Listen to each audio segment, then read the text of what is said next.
This first webinar focuses in on the following question: why use art as a teaching, programming, and evaluation tool? My answer would be that any professional who aims to ensure or improve engagement levels in an educational program benefits from understanding how art engages audiences. Art is essentially a tool for engagement in learning, engagement in an educational program, and engagement of participants in the assessment of an educational program.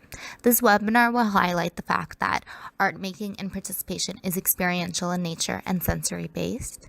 Experiential and sensory-based are qualities that make educational programming engaging to participants, and engagement results in memorable experiences, which improves the recall of information taught during those experiences.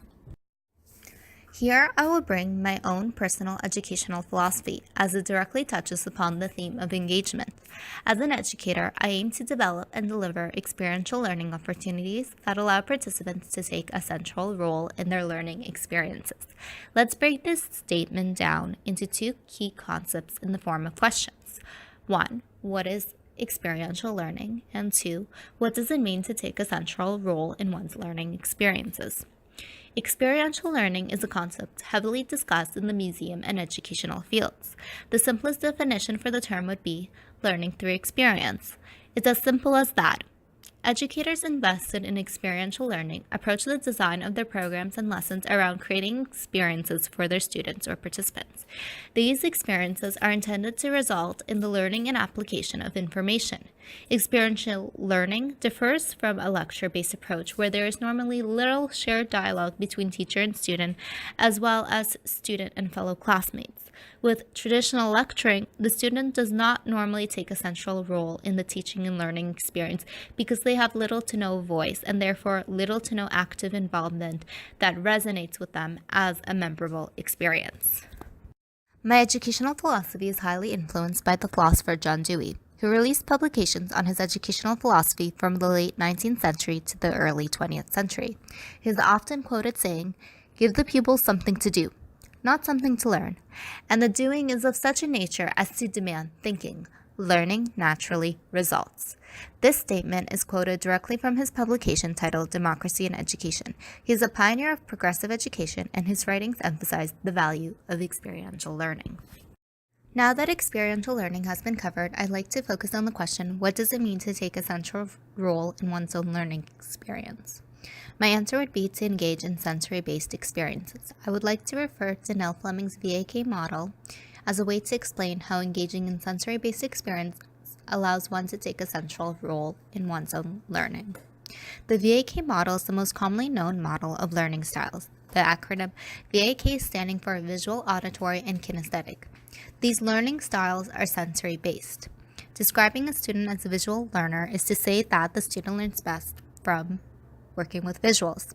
The VAK model describes an auditory learner as an individual who learns best from listening, and a kinesthetic learner as someone who learns best from doing and creating.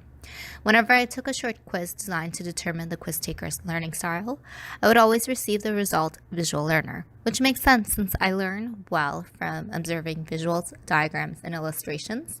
I like to take notes. I always use a visual tracker like a calendar to keep track of dates and time, and I always excelled in visual arts classes throughout my youth.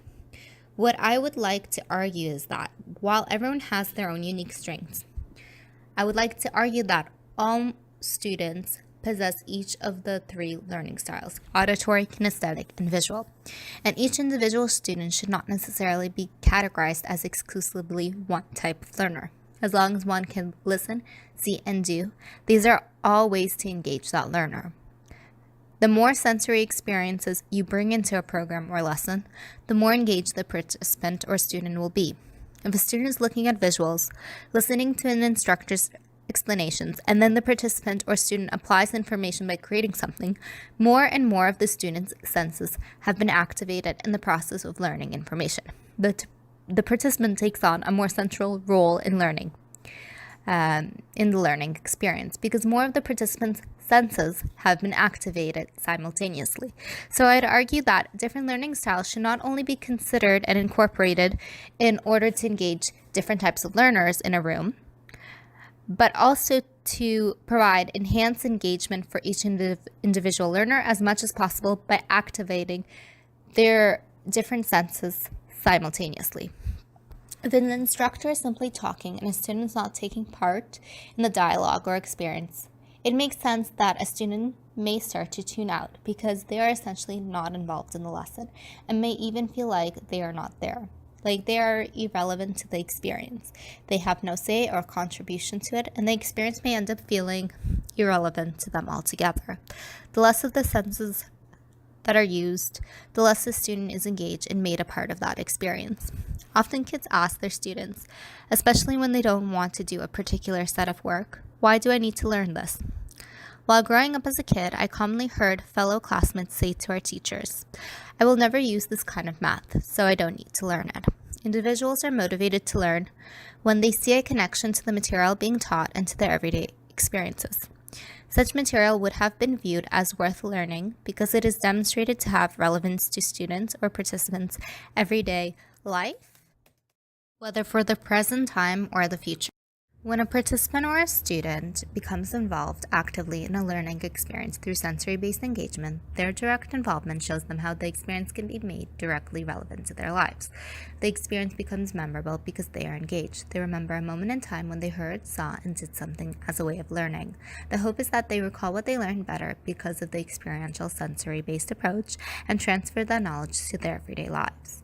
By making teaching and learning experiential in nature, students and participants are demonstrated with how the material information taught can be used. Psychological-based research has shown that one is more likely to recall and use information when the learning of information took place in a similar type of situation. This phenomenon is known as state-dependent memory or state-dependent learning. When a student or program participant applies information taught to a real-life situation, learning has taken place. The student or participant has shown the ability to both recall the information and use the information, which demonstrates the student's learning and understanding. What connection does experiential sensory-based education have to arts education and programming? Art is an engagement tool because the arts are both sensory-based and experiential. By engaging in art making, participants are hearing, seeing, and doing. That means that all the learning styles from the VAK model are being employed: auditory, visual, and kinesthetic. Whether it be playing a musical instrument or creating a visual artwork, dancing, or acting, engagement is often taking place by incorporating all three learning styles. A visual arts student is listening to instruction, observing an instructor's demonstrations, or working from reference images, creating with the hands, and reflecting upon the work being created. When participants or students are taking on a more direct central role in a learning experience, the information and skills taught becomes memorable because the information is linked to a moment in time. By memorable, I mean the information and skills taught are recalled or used later on, becoming transferable skills and knowledge applicable to everyday situations.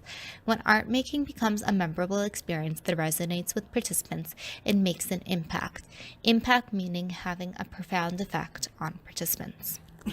Additionally, when art is used as an assessment tool, program participants take on a more direct central role in the evaluation of the program, as their experiences and perspectives are documented as part of the evaluation process. This will be further covered in episodes 3 and 4, covering the arts-informed evaluation method and the aesthetics attributes framework. The next 3 episodes will cover assessment tools, both traditional and arts-based, that help to effectively evaluate the impact of an art program or an educational program that incorporates art making. Thank you for watching, and stay tuned for next week's episode on the logic model framework, a traditional evaluation approach that gathers and analyzes quantitative and qualitative data to measure impact.